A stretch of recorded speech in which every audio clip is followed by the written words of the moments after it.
नमस्कार, मैं हूं वेद प्रकाश शास्त्री और आज हम आपसे चर्चा करने वाले हैं करवा चौथ के बारे में,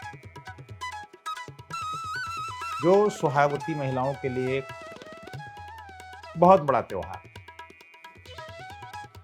हिंदू धर्म में करवा चौथ का बड़ा ही महत्व है। पंचांग के अनुसार ये व्रत प्रतिवर्ष कार्तिक मास में कृष्ण पक्ष की चतुर्थी तिथि के दिन रखा है।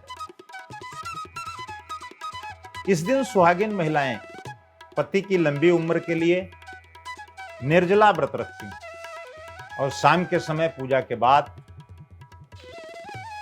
चंद्रमा को अर्घ देकर व्रत का पारण करती हैं। करवा चौथ का व्रत बहुत कठिन माना जाता है।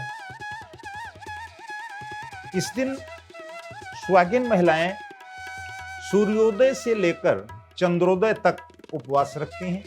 यह पर्व पति पत्नी के अटूट रिश्ते की निशानी है। वैदिक पंचांग के अनुसार इस साल कार्तिक मास के कृष्ण पक्ष की चतुर्थी तिथि 2 दिन पड़ रही। कार्तिक मास के कृष्ण पक्षी चतुर्थी तिथि की शुरुआत 31 अक्टूबर मंगलवार को रात्रि 9:30 से शुरू हो रही है। यह तिथि अगले दिन 1 नवंबर को रात 9:19 तक रहेगी।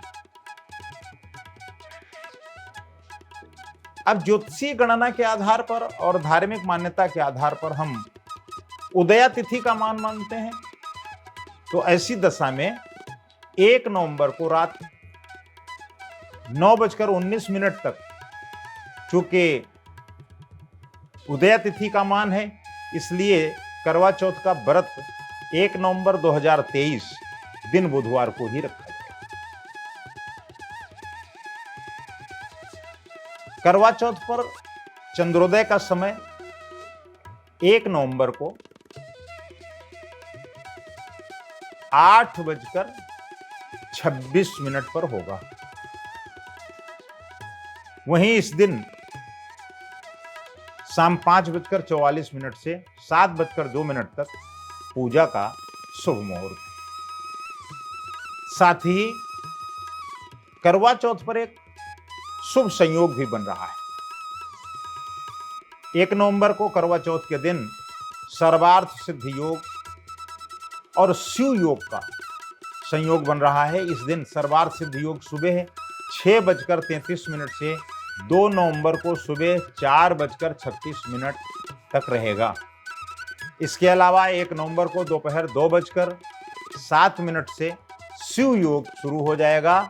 इन दोनों शुभ संयोग की वजह से इस साल करवा चौथ का महत्व और अधिक बढ़ जाता है, विशेष महत्व हो जाता है। अब करवा चौथ की पूजा विधि। करवा चौथ के दिन सूर्योदय से पहले उठकर स्नान करें, उसके बाद मंदिर की साफ सफाई करके दीपक जलाएं, फिर देवी देवताओं की पूजा अर्चना करें और निर्जला व्रत का संकल्प लें, क्योंकि प्रत्येक व्रत में संकल्प बहुत महत्वपूर्ण है। शाम के समय पुनः स्नान के बाद जिस स्थान पर आप करवा चौथ का पूजन करने वाले हैं, वहां गेहूं से फलक बनाएं और उसके बाद चावल पीसकर करवा की तस्वीर बनाएं। इसके बाद 8 परियों की अठवारी बनाकर उसके साथ हलवा या खीर बनाएं और पक्का भोजन तैयार करें। इस पावन दिन पर शिव परिवार की पूजा अर्चना की जाती है। ऐसे में पीले रंग की मिट्टी से गौरी की मूर्ति का निर्माण करें और साथ ही उनकी गोद में गणेश जी को विराजित करें। अब मां गौरी को चौकी पर स्थापित करें और लाल रंग की चुनरी उड़ाकर उन्हें श्रृंगार का सामान अर्पित करें। मां गौरी के सामने जल से भरा कलश रखें, साथ ही टोटीदार करवा भी रखें जिसमें चंद्रमा को अर्घ दिया जा सके। इसके बाद विधि पूर्वक गणेश गौरी की पूजा करें और करवा चौथ की कथा सुनें। कथा सुनने से पूर्व करवे पर रोली से एक सतिया बनाएं और करवे पर रोली से 13 बिंदी लगाएं। कथा सुनते समय हाथ पर गेहूं या चावल से 13 दाने लेकर कथा सुने। पूजा करने के उपरांत चंद्रमा निकलते ही चंद्र दर्शन के उपरांत पति को छलनी से देखें। इसके बाद पति के हाथों से पानी पीकर अपने व्रत का पारण करें।